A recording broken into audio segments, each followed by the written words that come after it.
So if it just has a magnitude, it's called a scalar. Like distance and speed. You don't know what direction you're going. You don't know. You went a certain distance, but you don't know which way. But displacement says, I started here, I ended here. It has a direction and it still has a distance. Velocity says, I'm going this speed in this direction. So that's the main difference between velocity and speed. Velocity has a direction, speed does not. So when we look at these, outside temperature 15 degrees, that is off. Wow, that is, let's try to.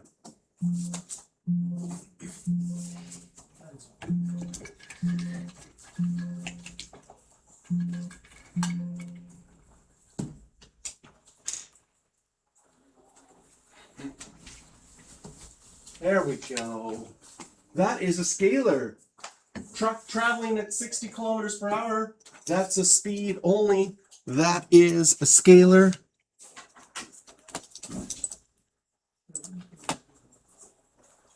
Due north at 50 kilometers per hour, that's a vector. Wind blowing from the south. So just a direction is neither. Vertical force upward, so now it has its direction and it has its magnitude. Speeding eastwards is neither, just has a direction. That's a vector, and that is a vector.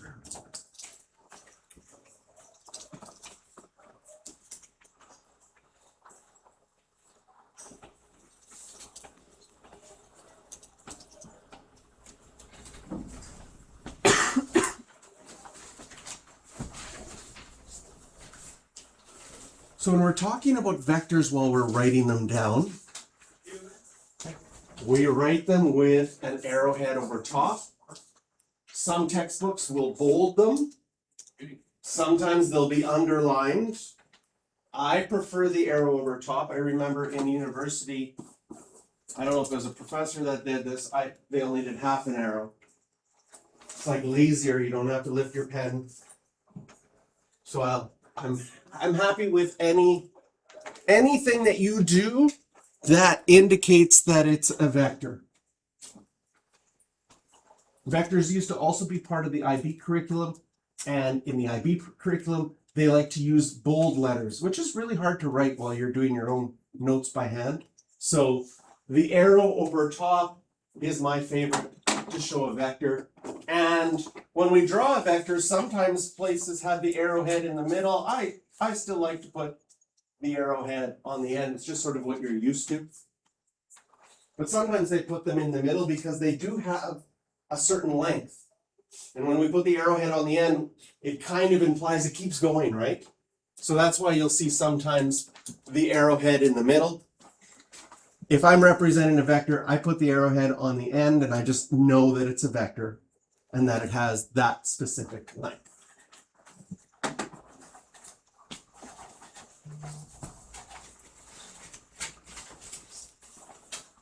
We write vectors kind of like matrices. A column vector is like a column matrix with just two elements inside. It has an X and a Y coordinate, but it's just like, why do we keep switching things up just a little bit? We used to write X, Y horizontally. Now we write X, Y vertically, but there's reasons for this. And we call this vector starting from the origin and going to a specific point a position vector.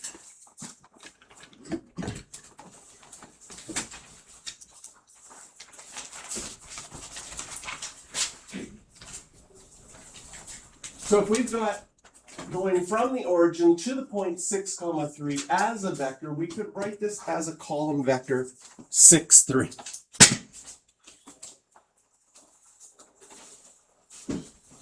Right, and this is the idea of bold letters, or I like the letter with arrow over it, or the half arrow over it. Or you can underline them.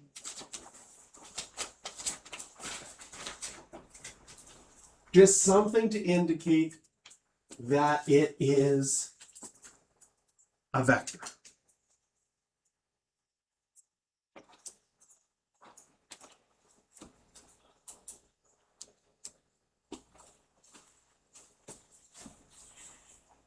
Now, when you write a column vector, what's on top is the x. That's your horizontal component. What's underneath, your y, is your vertical component. And what we're going to find really powerful for vectors, something that we haven't done yet, but it's really important for real life, is what happens when we draw lines in 3 dimensions. It's like all the math you've ever done has been on your paper. That's why you do y equals mx plus b, because you can draw a line on paper, right? And it makes sense when we're traveling on flat ground, we could just do stuff with lines. But as soon as you get to 3 dimensions, now you've got to start dealing with, oh, I could go this way, or I could go this way, or this way. How do we deal with work in 3 dimensions? And that is where vectors become very powerful compared to the old math that we've done before.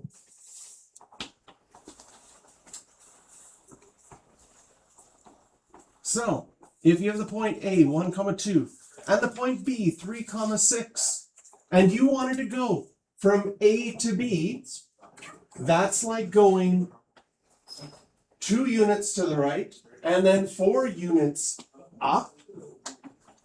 So we could say going from A to B is the column vector 2, 4.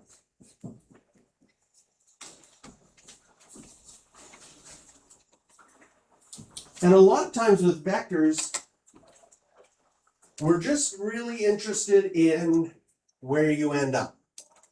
So when we write 2, 4, this really means 2 to the right and then 4 up. But it started here and ended there. It's the same thing.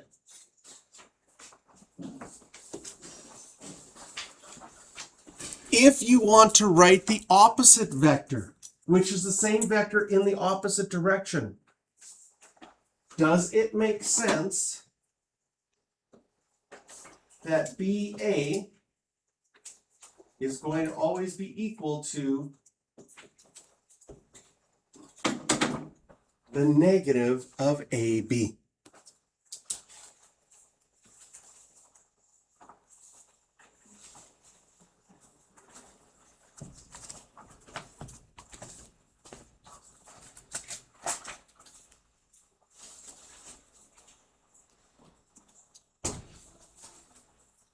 Some more definitions. The unit vector has a length of 1. Just like your unit circle had a radius of 1.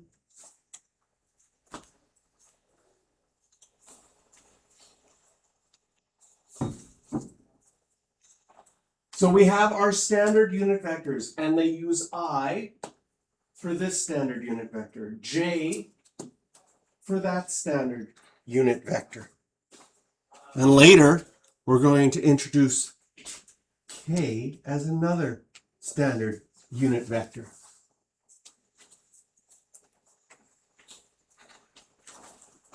So I just means moving 1 to the right. J just moves 1 up.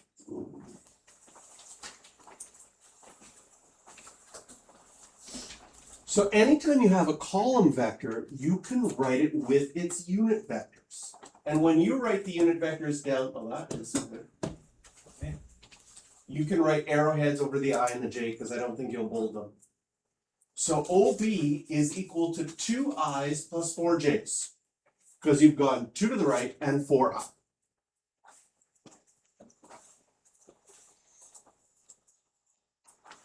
So if I have the point 2, 4 and from the origin I want to get there, I can go 2I, put an arrowhead over that, and 2J, put an arrowhead over that. Sorry, 4J. 2I and 4J, it would get you to the same place.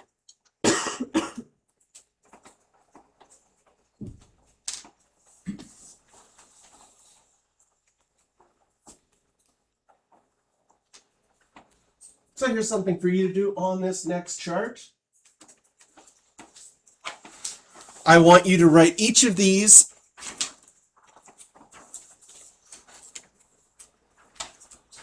as column vectors and also with the unit vectors I and J. If the vector A, you're going from here to here, you write that as a column vector? Can you write it with the unit vectors I and j?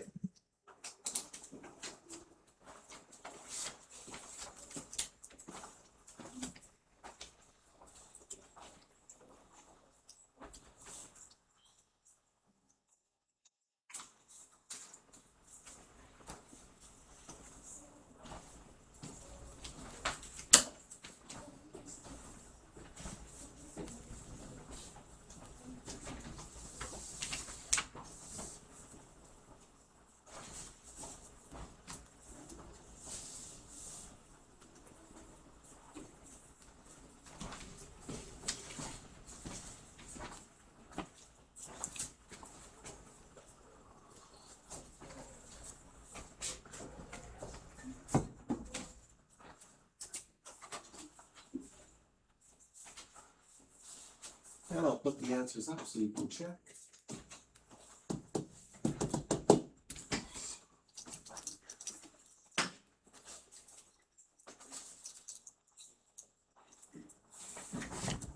It's just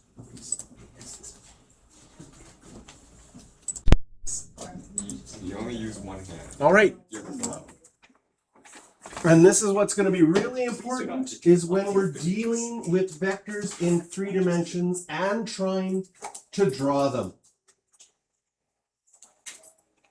So the idea of drawing things in 3 dimensions, what you have to imagine is normally you have your X and Y axes like this.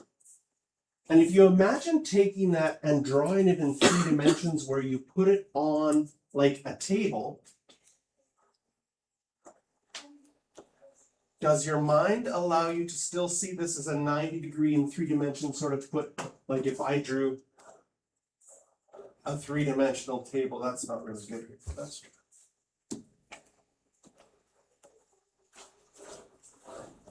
Right, if this was on a table like that, now that 3 dimensions laid flat. Of course, you don't have to draw the table every time. You just have to draw the 3-dimensional. So I'll erase my table. You draw your it laying on the table like that, and then you draw your new z-axis going straight up and down from that. So we've got an x, a y-axis, and a z-axis. And this is like your normal x-y axis on the table, and then from the center pulling a line straight up from that. Then you can draw vectors in 3 dimensions. So now I want to draw this vector, -9, 3, and 4. So I would go -9 along my x-axis, 3 along my y-axis, and that would be equivalent to this point over here, -9, 3, like normal. But laid flat on the table is now -9, 3 is there. Then if you want to go up 4 units, well, going up 4 units normally would be this distance, right? But now we have to transfer that distance up 4 units from that point, because that's from that point you're going up 4. And then this becomes that vector drawn in 3 dimensions.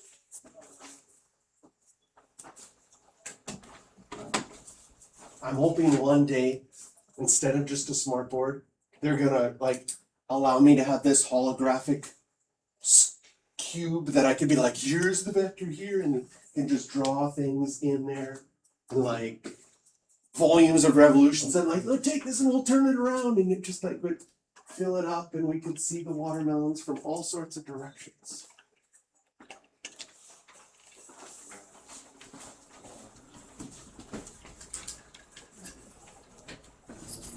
I've seen it in movies. It's gotta be awesome.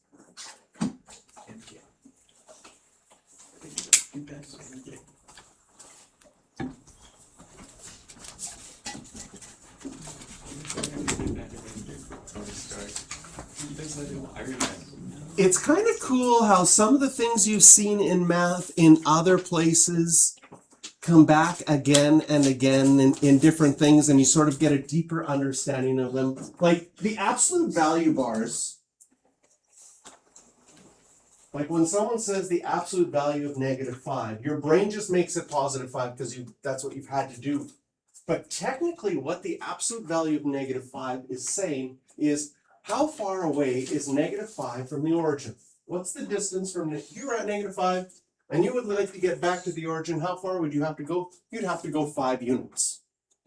If you were at 5 and you wanted to get back to the origin, you would have to go 5 units.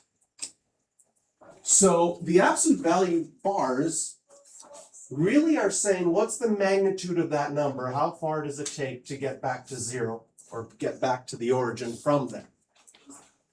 And so we use the same thing for the magnitude, modulus, or length of a vector. And of course you can figure that out. If this is my vector and I went 6 to the right and 8 up, how long is this? A squared plus b squared equals c squared. That would be 10. And so we would say that the length of vector AB, or the magnitude of vector AB, or the modulus of vector AB is 10.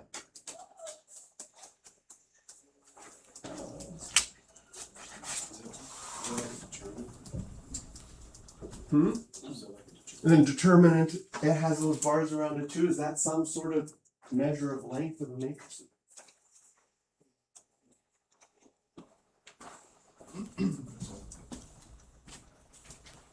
Now, do you know what's really cool? Right? The magnitude of AB is just Pythagorean, a squared plus b squared. Right? Because a squared plus b squared equals c squared. And then you would square root it, right?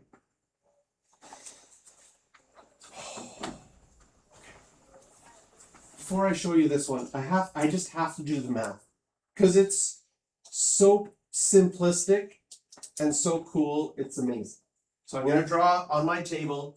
Oh, not in red. I don't feel like red. Here's my x and my y axes. And I'm going to want to go in 3 dimensions to some point. So let's say I went x in this direction, y in this direction.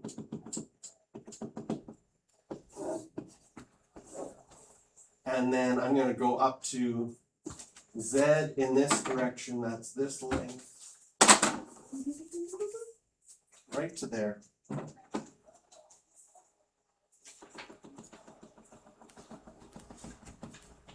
And I'm going to want to find how long that blue is. Okay? Now we already know that if I just went to here, here's my x and my y. I have some x and some y, this point right there. And in purple, that's this purple dotted line over there, right? That this is going to be, this is x, and this is y. This purple line is going to be the square root a squared plus b squared, x squared plus y squared. And if I had used a and b, like we have right here, I would get a squared plus b squared, and I'd get the square root. Okay? This is where it's really cool. Okay? This new length is my new length z. This purple we have as x squared plus y squared, square rooted. This is 90 degrees right here, because we're going straight up. And if I want to find the blue, I just made another right angle triangle. And what do I have to do for right angle triangles? A squared plus b squared equals c squared, and then square root it. It's just so beautiful what happens. What happens when you square this square root in purple? Just becomes x squared plus y squared, and then I have to add z squared, and then this blue line just becomes the square root of x squared plus y squared plus z squared. I mean, had I told you prior that, oh, if it's 3, wouldn't it be nice if it just was a squared plus b squared equals c squared? And you all would have all been like, yeah, that would be nice, but this is math class. And I've learned in math class, when we want things to be nice, they turn out not nice, like the product rule or the quotient rule. But this does just turn out beautiful like that. And it's kind of nice because I don't really, if I want to find the length of this blue one, I don't really want to do the work of first finding the purple one and then doing a squared plus b squared again to find the next one. It'd be nice if there was a beautiful formula, and there is. This is in the old IB formula booklet. They gave this to you. So welcome to AP. You have to know this one more. It's not hard.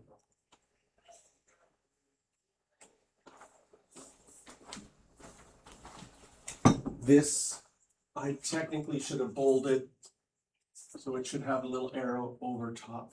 I don't know if I like this new slide over ones, because every time you write something, it says, hey, you want to push it again? But if it's really fun to watch it slide across, then I guess that has its positives and negatives.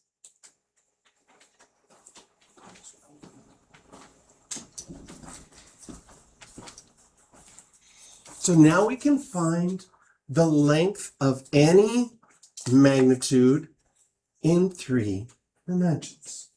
So there's 2 questions there I'd like you, well, there's 3 questions I'd like you to try. So you can do the -9341, find its length. If you don't have your notes, there's the first question. If you don't have your notes and the screen works, there was your first question.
Here is the answer to the first one. Did you get the square root of 106?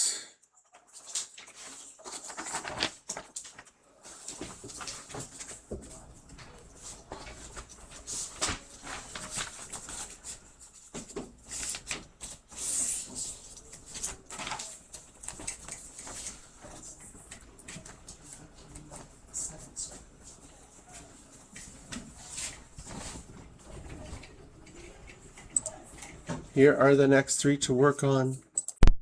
All right, did you get this one as the 3, 4, 5 triangle?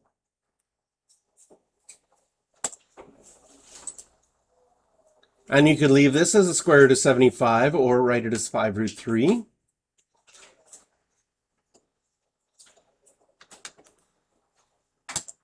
And then in 3 dimensions, there are actually a ton of really, you know how 3, 4, 5 is like, ooh, that's cool. Like 5, 12, 13.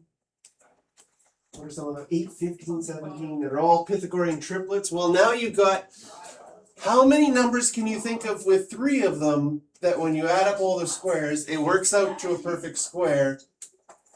And with 3 numbers, there actually is a ton of increase of possibilities. So it's like, oh, it's the special 6, -3, 2. Or the 6, 3, 2 vector with a length of 7.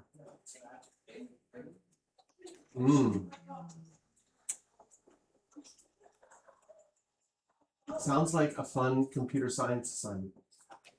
How to make a list of vectors in 3 dimensions that have nice integral lengths. Yeah. Sounds like a nice thing just to ask AI to do for us.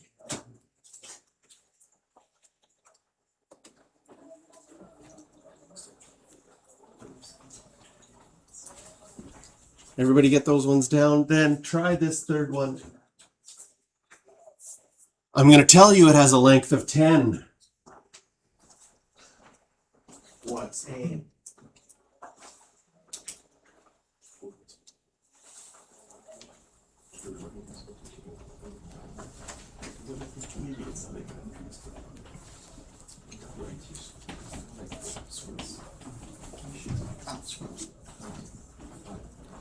It was out of 12 kind of 12 teams, so it wasn't that bad.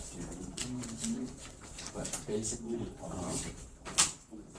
there was 8 questions, and we finished 7. So I did 1 question.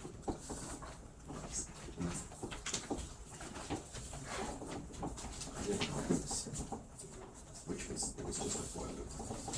And then an output. It was the easiest one.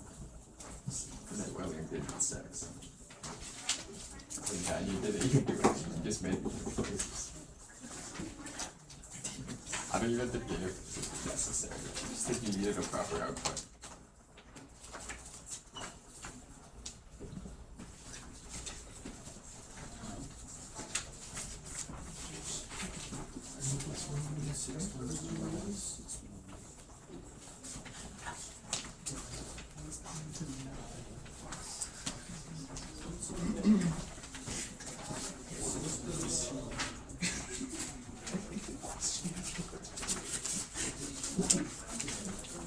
All right, let's see how you did on this one. Set it up with a square root equal to 10. You could square both sides. And then solve for A. A happens to be plus or minus the square root of 42.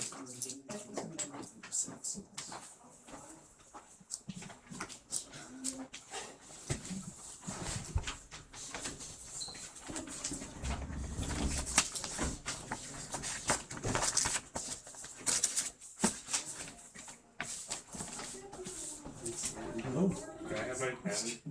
pencil.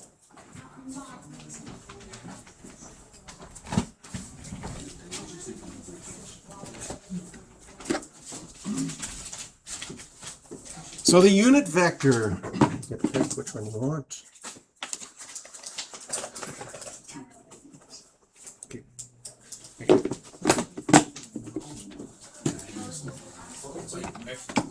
Can I have one that's 0.7? Mm-hmm.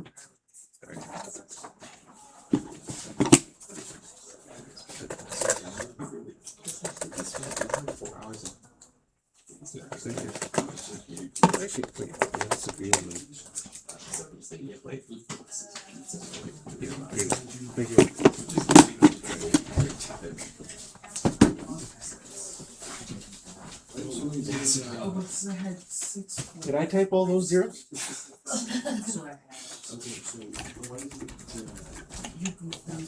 So unit vector, any direction. And then we use a little hat.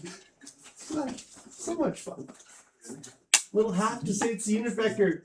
So if you have an actual vector u, the vector thing over it, and you want to write your unit vector, what we could do is we could first find out that this is that special 6, 3, 2, 7 triangle. We know its length is 7. So once you know its length is 7, you could write the unit vector as just 1/7 of the original vector. I like writing the 1/7 out in front. You could, just like matrices where you multiply by a scalar, each one gets multiplied by 1/7, you could write it as fractions in there. So the formula for the unit vector is just 1 over the length of the vector times by the actual vector. Which makes sense. If you have something that's 5 units long and you divide by 5, you're going to get something that's 1 unit long. And if you have something that's 12.3 units long and you divide by 12.3, you're going to get something that's 1 unit long.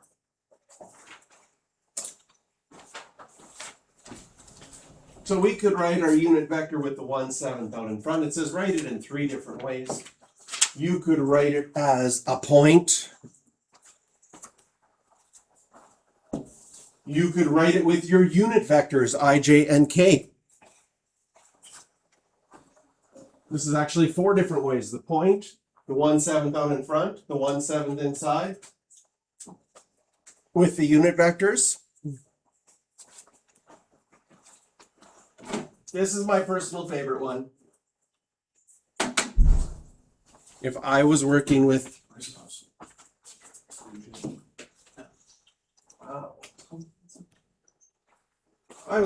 vectors, I would work with that one.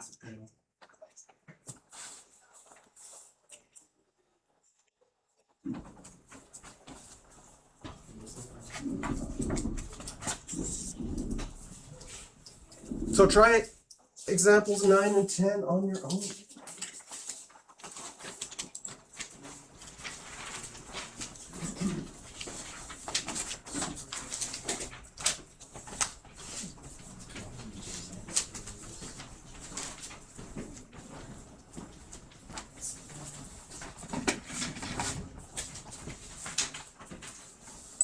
The answer to this one. Hopefully you got 1 over square root of 29. And here's the next question.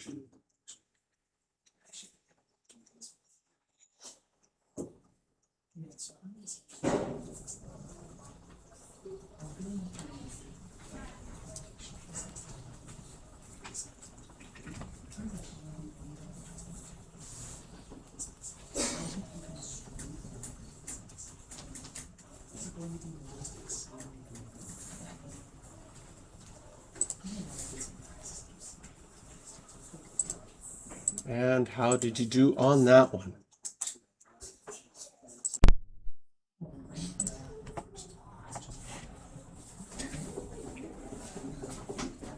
And finally, see how you did on this one. Find a vector of magnitude √7 in the same direction of that.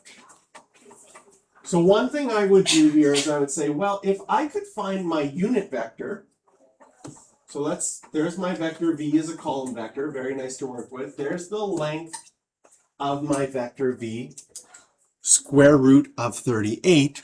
Then my unit vector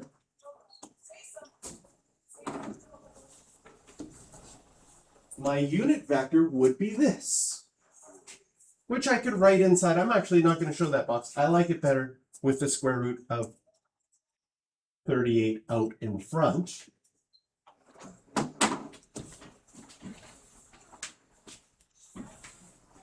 If that length is 1, can you see you can make any length you wanted just by multiplying? So I just need to multiply this. I like the one I had here. If I multiply what I had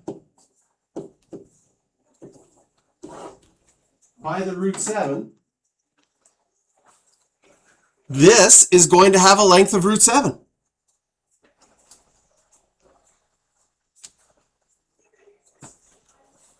And it looks like we did some really complicated math. Like if someone looked at that, that's like 2 square roots in your question.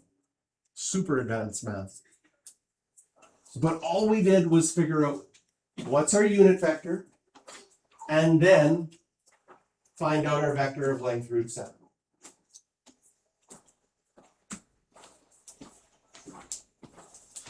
And this kind of idea of using a unit thing is like, has very practical implications of, oh, you've been asked to supply everybody with drinks for a certain event.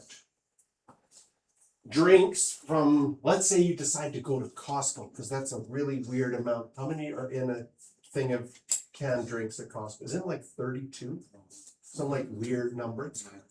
So you can buy a case of 32 for $11.99. Teddy's really thirsty. He wants 7 drinks. You're like, oh, how am I going to figure out? I know how much I paid for 32. How do I figure out how much he has to pay for 7? Well, I find the unit cost. What's 1 can by dividing by 32? That's like this here when we divided by 1 over square root of 38. We found our unit vector. And then he bought 7 of them. Let's hope he doesn't decide to buy root 7 of them, because that would be a little bit more complicated to figure out. But he buys 7 of them, and then you just times that amount by 7, right? That's very, like, you think of that math right now as like, to you that seems like common sense. For a lot of people, that's still very difficult math to figure out. But this idea of finding the cost for 1 unit, then you could find out the costs for different values or different amounts being sold. Okay, let's go to some properties of vectors.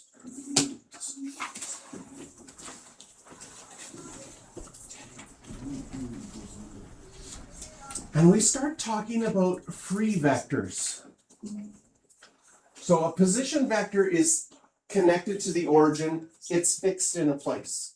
But a lot of times when we're dealing with vectors, where they're not fixed to a place. So 2 parallel vectors with the same length and direction are equal, even if they didn't start in the same place. So we would say that AB and CD are equal vectors. They both tell you to go, in this case, what is it? 4 to the right and 5 up. Both those vectors tell you go 4 to the right and 5 up. Right, and you can use vectors for like telling robots what to do. Okay, what should you do next? You should go 4 to the right and 5 up. And then, oh, do that again. And you eventually get your robot to move to a certain spot.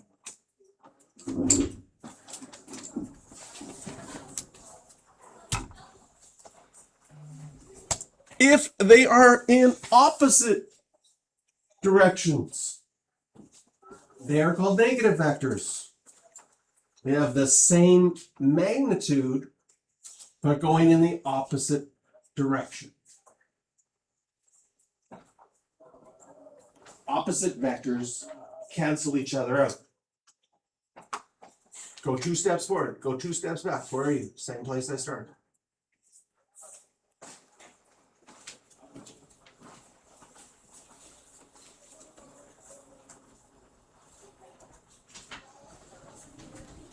If you multiply a vector by a scalar, the result is another vector that is parallel to the first vector.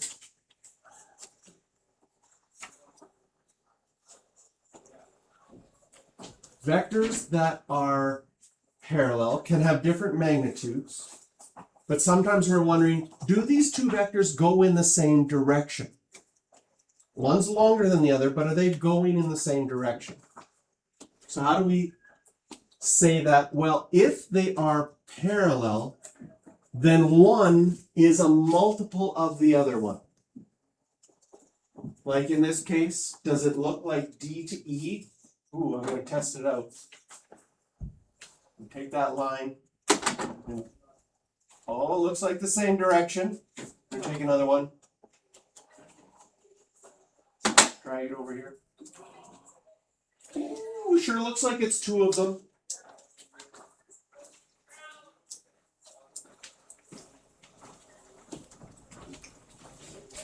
Now, how do we show that mathematically? Well, If you had the two vectors and you asked yourself, is there, I have 8, 10. Is there a value k that makes these, oops, you're going to do this too. Column vectors are notorious for you wanting to write fractions. You're accidentally going to, I shouldn't have probably mentioned it. Now your brain's gonna be like, accidentally draw fractions sometimes. Is it possible that there's a k value that makes this work? And we can look at individual components. Like if 4k equals 8, then k would be 2. Double check. Does it also work?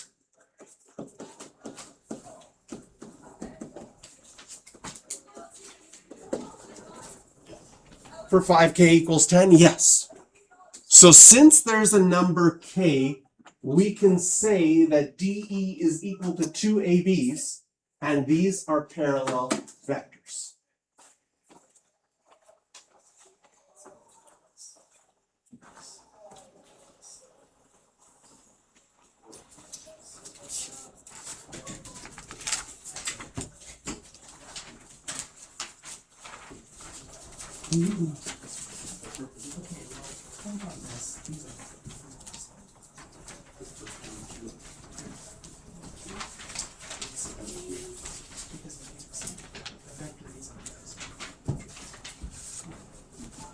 So You just change I'm the going to style of the bar.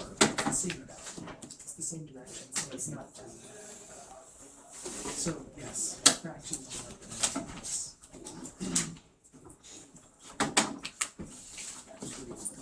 I'm gonna send you an email. Yeah, I got that. Okay. Did you see the follow-up email for Ashley? No.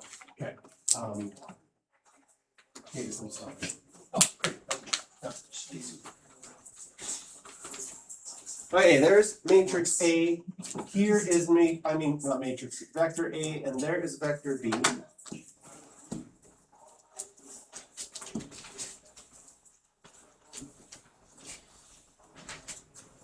And the question is, can we go starting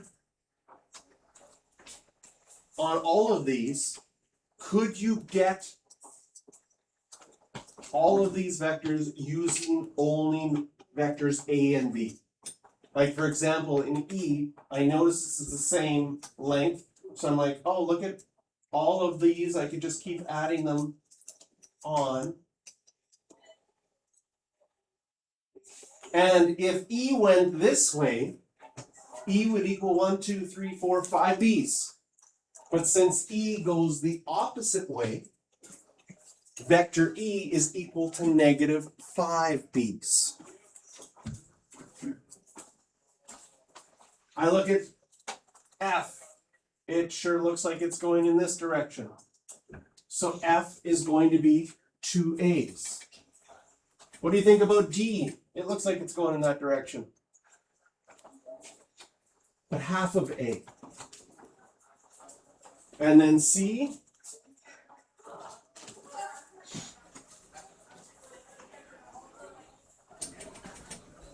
It looks like it's minus 3 B's. So when we write these out, there's A, there's B.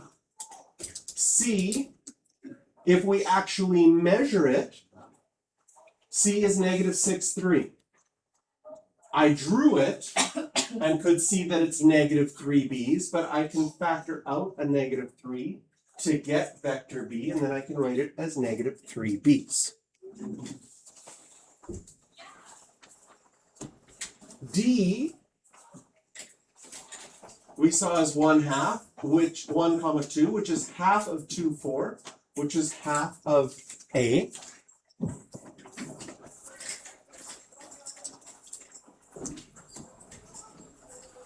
And there's E, and there's F. How are A and B related? They are perpendicular, but guess what? We're dealing with vectors. So we should maybe make a brand new word for perpendicular since we're doing, right? This sounds like we just keep doing this. But I do like orthogonal. Isn't that like That's an impressive word, right? It's another way of saying perpendicular for vectors. Two vectors that are perpendicular are orthogonal, right? So, I don't know if your parents ever ask you, what'd you learn in school today? They, like, at a certain point, I think in middle school, at a certain point, you just start responding, nothing. You remember that, and then in the hopes that they stop asking you. But there are other ways to get them to stop asking you, right? What'd you learn in school today? Oh, we learned about orthogonal vectors. Oh. Okay, what do you want for supper? You can also end conversations by adding new fancy words to things, which could be good as well. Okay, that's where we'll end today with fancy word.